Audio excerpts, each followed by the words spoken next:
Jacob Miller had become an expert at pretending he was fine. Every morning in Charlotte began the same way. He packed 7-year-old Sophie's lunch, searched for the missing shoe that somehow disappeared before school almost every day, tied her hair into a ponytail that never looked quite right, and rushed them both out the front door before traffic swallowed the city. 2 years earlier, Claire would have laughed at his uneven ponytail and fixed it in seconds. Now Jacob watched short tutorials online late at night, hoping Sophie wouldn't notice that he was still learning the little things her mother had once done so effortlessly. Most people believed he was handling life remarkably well. His construction company continued growing, the bills were paid on time, and Sophie smiled often enough that her teachers described her as a happy child. They didn't see what happened after sunset. When the house became quiet, Jacob often wandered from room to room finding traces of the life they had lost. Claire's favorite coffee mug still stood on the highest kitchen shelf. Her handwriting remained on grocery lists attached to the refrigerator with a small magnet shaped like North Carolina. A novel she had never finished still rested on the bedside table exactly where she had left it before her final hospital stay. Jacob couldn't bring himself to move any of it. It wasn't because he believed Claire would somehow return. It was because removing those ordinary objects felt like admitting that the life they had planned together was truly over. Claire had died after a long battle with ovarian cancer almost 2 years earlier. Throughout months of treatment, she worried less about herself than about Jacob and Sophie. Even on her weakest days, she reminded Jacob to eat, asked about his construction projects, and smiled every time Sophie brought another drawing into the hospital room. Her strength had amazed everyone who met her. After she was gone, Jacob promised himself he would give Sophie the happiest childhood he possibly could. At first he managed. He attended every school event, cooked dinner every evening, and never missed bedtime stories. But as his business expanded, the balance became impossible. New contracts demanded longer hours. Clients expected immediate answers. Several experienced employees retired within the same year, forcing Jacob to take on responsibilities he had once shared. Then Sophie's after-school program announced it would close temporarily for renovations. Suddenly he had nowhere for her to stay while he finished work each afternoon. Hiring a nanny felt like admitting defeat. For weeks he postponed the decision, convinced he could somehow make everything work alone. Eventually, even Sophie noticed how exhausted he had become. One evening, she quietly asked whether adults ever got tired of pretending to be brave. Jacob smiled, but her question stayed with him long after she had fallen asleep. The following weekend, he began interviewing candidates. The first seemed distracted, checking her phone every few minutes. The second barely spoke to Sophie, directing every answer toward Jacob instead. Neither felt right. Then Hannah Carter arrived. She was 31, calm and surprisingly unhurried. Instead of immediately discussing qualifications, she noticed the half-finished drawing lying across the coffee table and sat beside Sophie. Within minutes they were talking about school projects, favorite books, and the stray orange cat that often wandered through the neighborhood. Sophie laughed more during that conversation than she had all week. Jacob watched quietly from the kitchen, unsure why the atmosphere suddenly felt lighter. Hannah never tried too hard to impress anyone, she simply listened. When Sophie mentioned missing her mother, Hannah didn't become uncomfortable like so many other adults. She acknowledged the sadness without trying to erase it, then gently guided the conversation toward one of Sophie's happiest memories. By the end of the interview, Sophie asked whether Hannah could come back the next day. Jacob hired her that evening. Over the following weeks, the house slowly changed. Homework was finished before dinner. Sophie began smiling more often. Even Jacob found himself returning home without the constant feeling that he had failed another day. One rainy Thursday, he arrived earlier than expected. Soft music drifted from the kitchen. Sophie was happily decorating cookies while Hannah prepared soup on the stove. Jacob stopped in the doorway the moment he recognized the song playing through a small speaker. It wasn't popular. It wasn't on the radio. It was an old acoustic recording Claire had listened to almost every Sunday while making breakfast. Jacob had never mentioned it to Hannah, he was certain of that. Hannah looked up and noticed him standing there. For a brief second, something crossed her face. Not surprise, recognition. She quietly lowered the volume and continued stirring the soup as though nothing unusual had happened. Jacob said nothing. But for the first time since hearing her, he couldn't ignore the feeling that Hannah knew far more about Claire than she had ever admitted. The following morning, Jacob convinced himself he had imagined the expression on Hannah's face. After all, the song wasn't impossible to find. Maybe it had appeared automatically on a playlist. Maybe Sophie had chosen it without realizing. There had to be a simple explanation, yet the uneasy feeling refused to disappear. During the next several days, Jacob began noticing small details he had overlooked before. Hannah always placed Sophie's glass on the left side of the plate. exactly the way Claire used to because Sophie was left-handed. She folded kitchen towels into neat rectangles instead of hanging them over the oven handle. Every Friday she bought fresh sunflowers without being asked. Claire had loved sunflowers more than any other flower, and Jacob had never mentioned it to anyone outside the family. None of those things proved anything on their own. Together they became impossible to ignore. One afternoon Jacob came home unexpectedly after a meeting was canceled. As he stepped inside, he heard laughter coming from the backyard. Sophie and Hannah were planting small flowers along the fence. Sophie looked happier than she had in months. She proudly showed Jacob the tiny garden they had started together. Hannah explained that growing something helped children feel responsible and patient. Jacob smiled politely, but his attention shifted to the small gardening gloves Hannah was wearing. They belonged to Claire. He recognized the faded blue fabric immediately. They had been stored in a box inside the garage ever since her death. Jacob was certain no one had opened that box. Hannah quickly noticed where he was looking. She apologized and explained that Sophie had found the gloves while searching for a watering can. Sophie nodded enthusiastically, confirming the story before Jacob could ask another question. The explanation sounded reasonable, yet something still felt unfinished. That evening after Sophie was asleep, Jacob carried the empty tea mugs into the kitchen. Hannah was wiping down the counter before leaving for the night. He thanked her for everything she had done for Sophie, then casually asked whether she had ever lived in Charlotte before. Hannah replied that she had moved there only 6 months earlier from Seattle. Jacob asked if she had ever met Claire. For the first time since they had known each other, Hannah froze, only for a second. Then she quietly shook her head and answered that Charlotte was a big city. It would have been unlikely. The conversation ended there, but Jacob couldn't stop thinking about the hesitation before her answer. The next weekend, Sophie asked if they could bake Claire's favorite cinnamon cookies. Jacob admitted he had forgotten the recipe. Before he could search for it online, Hannah smiled gently and listed every ingredient from memory. She even remembered the unusual amount of orange zest Claire always added. Jacob stared at her in silence. Sophie noticed nothing unusual. She was too busy mixing flour, but Jacob knew without any doubt that recipe had never been written down. Claire had memorized it from her grandmother years earlier. Only family members had ever tasted those cookies. Late that night, Jacob opened the old storage boxes in the attic, searching through photographs, greeting cards, and family albums. He wasn't looking for anything specific anymore. He simply needed to understand why Hannah seemed connected to memories she should never have known.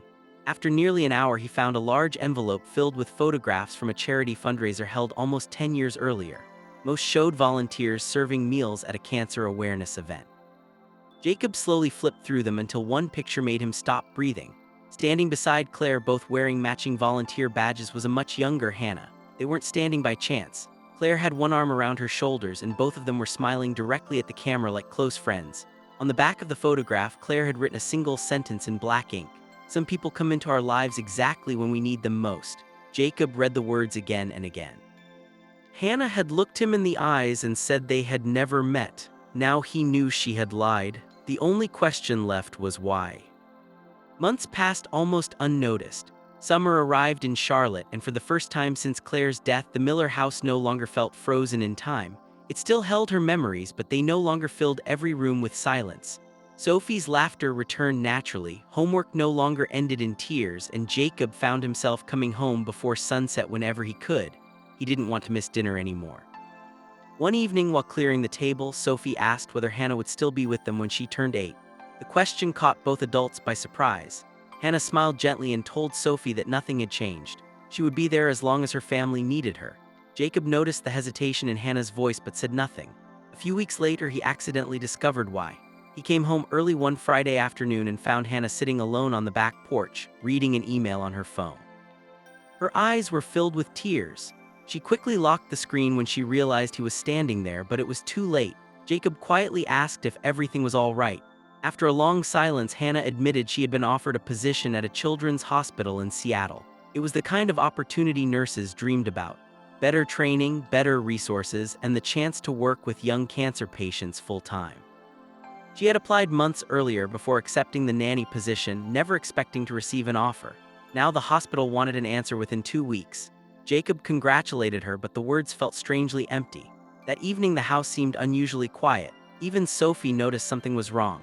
Over the following days, Hannah tried to behave as though nothing had happened. She continued helping Sophie with school, baking on weekends, and keeping the same cheerful routine. But Jacob could see the uncertainty growing inside her. One night after Sophie had gone to bed, Hannah finally admitted the truth. She had already decided to decline the offer. Jacob looked at her in disbelief. She explained that leaving now felt impossible. Sophie had become part of her daily life, and Jacob had become someone she cared about far more than she had ever intended. Accepting the job would mean walking away from a family she had never expected to find. Jacob remained silent for several moments before asking the question he had avoided for months. Was she staying because of Claire, or because of them? Hannah answered without hesitation. Claire had been the reason she submitted the application to become Sophie's nanny, but everything after that had been her own choice. She wasn't staying because of a promise made years earlier. She was staying because somewhere between school pickups, bedtime stories, weekend breakfasts, and ordinary afternoons, the Miller family had become her family too. Those words stayed with Jacob long after Hannah left for the evening. He realized he had spent months worrying that caring about Hannah might somehow mean letting go of Claire. Reading Claire's letter had taught him something different. Love wasn't something that disappeared when another person entered your life. It simply changed shape. The following weekend, Sophie celebrated her 8th birthday. Friends and relatives filled the backyard with balloons and music. As everyone gathered for cake, Sophie asked for one family photograph before opening presents. Without thinking, she reached for Jacob with one hand and Hannah with the other. The photographer smiled and counted to 3. Nobody moved. Nobody questioned where Hannah should stand. She was already exactly where she belonged. Late that evening, after the guests had gone home, Hannah quietly placed a sealed envelope on the kitchen table. Jacob immediately recognized the hospital's logo. She smiled and admitted she had finally made her decision. But before he could ask what it was, she told him he should read the letter only after she had left. Then she thanked him for trusting her with the 2 people Claire had loved most. Jacob waited until the front door closed before opening the envelope. Inside wasn't a job acceptance. It was her resignation. Hannah had decided to leave the Miller family in 2 weeks. At the bottom, she had written one final sentence in her own handwriting. Sometimes loving people also means knowing when it's time to step back and let them keep growing without you. Jacob stared at the page in disbelief. For the second time in his life, someone he cared about was walking away, believing it was the best thing she could do for him. Jacob read Hannah's resignation 3 times before he finally accepted that she meant every word. The next 2 weeks passed far too quickly. Hannah continued caring for Sophie exactly as she always had.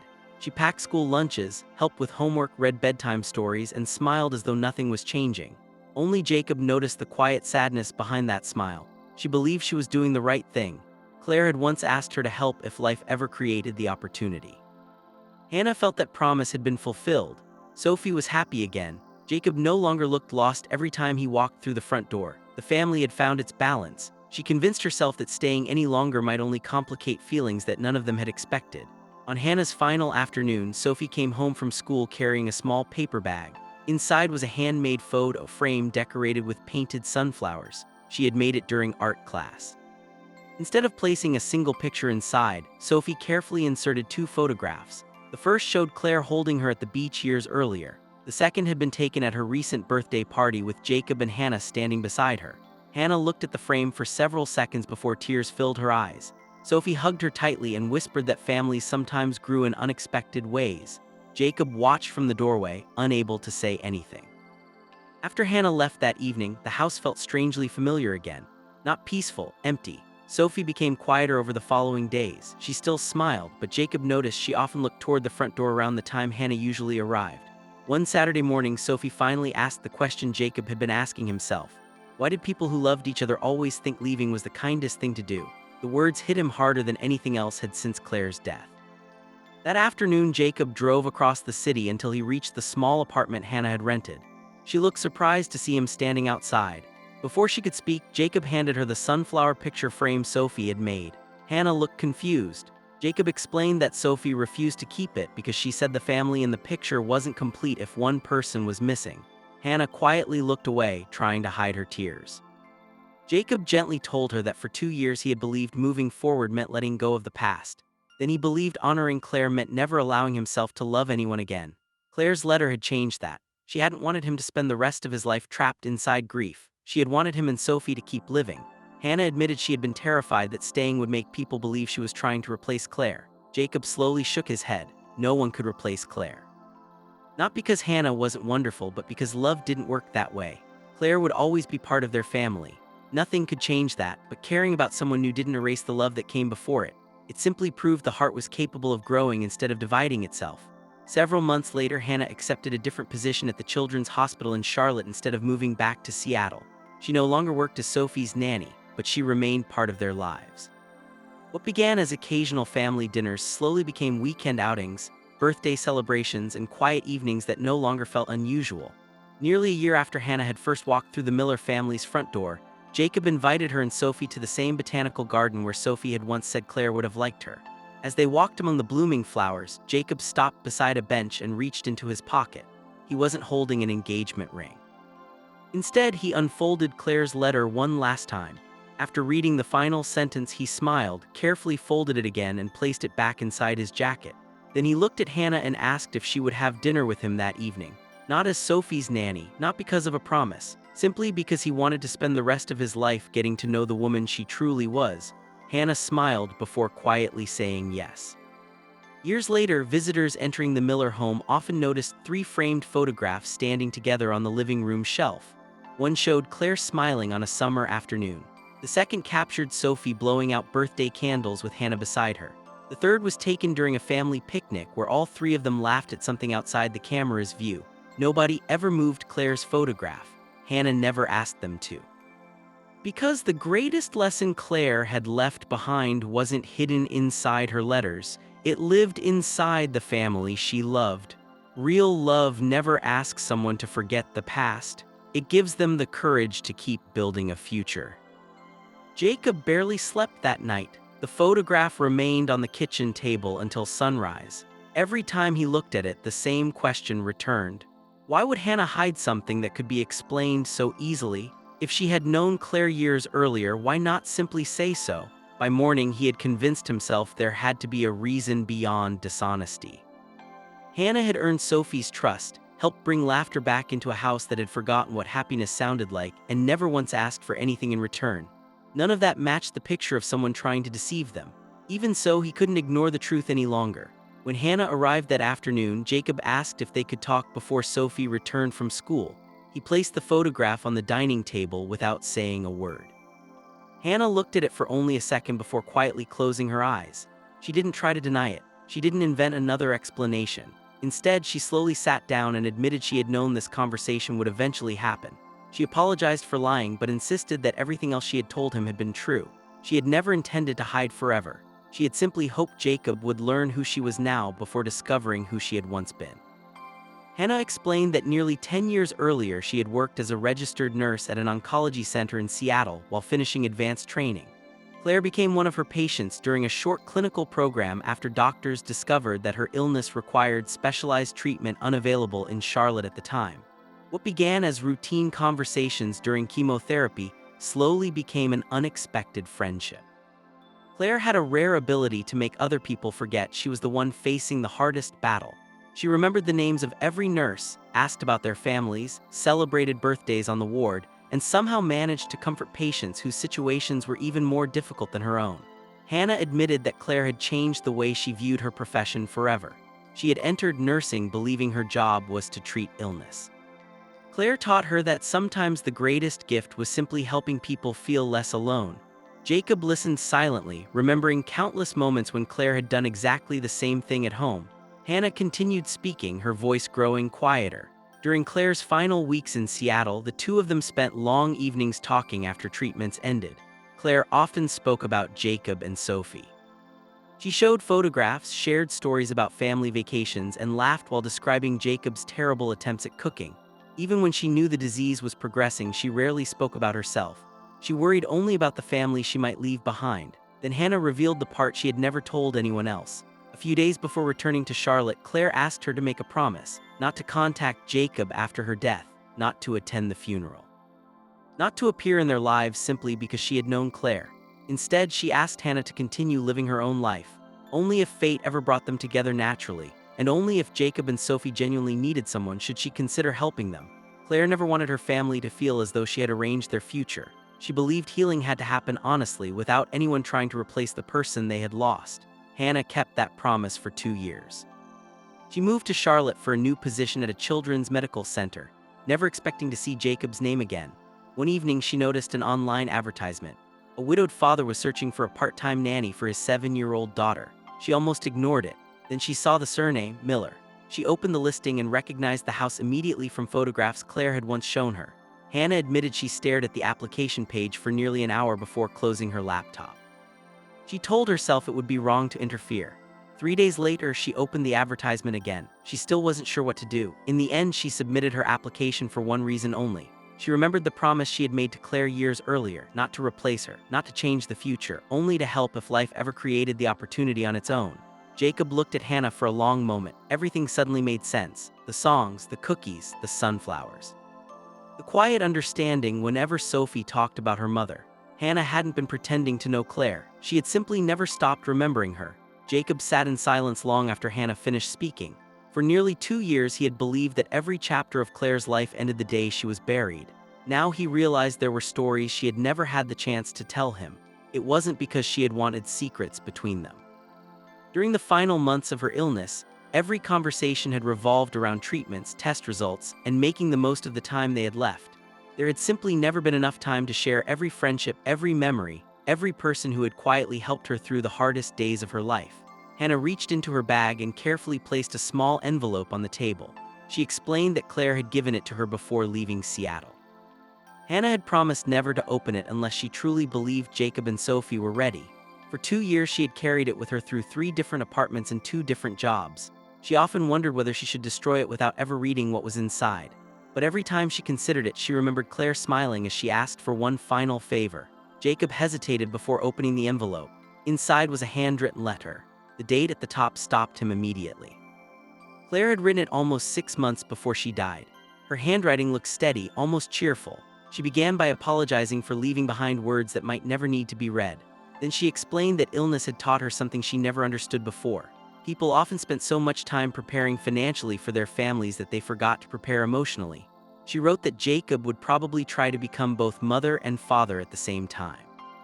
She knew he would hide his own grief, because he believed Sophie needed to see him being strong. Claire gently warned that carrying every burden alone would slowly convince him that asking for help was the same as failing. It wasn't. She reminded him that love had never been about proving how much pain one person could carry. It had always been about allowing others to stand beside them when life became too heavy. Jacob felt tears forming before he reached the final page.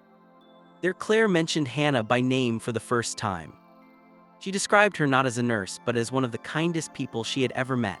Claire wrote that if Hannah ever appeared in their lives again, it wouldn't be because she had planned it from beyond the grave. It would simply mean that life sometimes connected people in ways no one could predict. She ended the letter with one final sentence. If you ever meet Hannah again, please don't spend your time looking for me inside her. She's not meant to replace anyone. Let her be herself. Jacob quietly folded the letter. For the first time since Claire's death, he felt something he hadn't experienced in years: peace. Over the following weeks, nothing changed on the surface. Hannah continued helping Sophie with homework, preparing dinner when Jacob worked late, and filling the house with a calm presence that had become part of their routine. Yet something inside Jacob had changed completely. He no longer watched Hannah with suspicion. Instead, he found himself noticing the countless ways she was different from Claire. She loved mystery novels instead of historical fiction. She preferred tea over coffee. She laughed loudly at jokes Claire would have rolled her eyes at. She wasn't living in Claire's shadow. She was simply becoming an important part of their lives in her own quiet way. One Saturday afternoon, Sophie asked if they could visit the botanical garden. As they wandered through rows of blooming flowers, Jacob watched Hannah kneeling beside Sophie while helping her photograph butterflies with a small camera Claire had once given her daughter. Sophie suddenly looked up and smiled. She said something so naturally that neither adult was prepared for it. She told Hannah that her mother would have liked her. Hannah lowered her head, unable to speak for several seconds. Jacob gently placed a hand on her shoulder, understanding that some moments carried more meaning than words ever could. None of them noticed an elderly woman watching from a nearby bench. As Jacob helped Sophie adjust the camera, the woman smiled softly before walking away. She had recognized Hannah immediately. Years earlier, they had shared the same hospital room while both receiving treatment. Claire had often sat between their beds, making both patients laugh during long chemotherapy sessions. Life, it seemed, had quietly brought together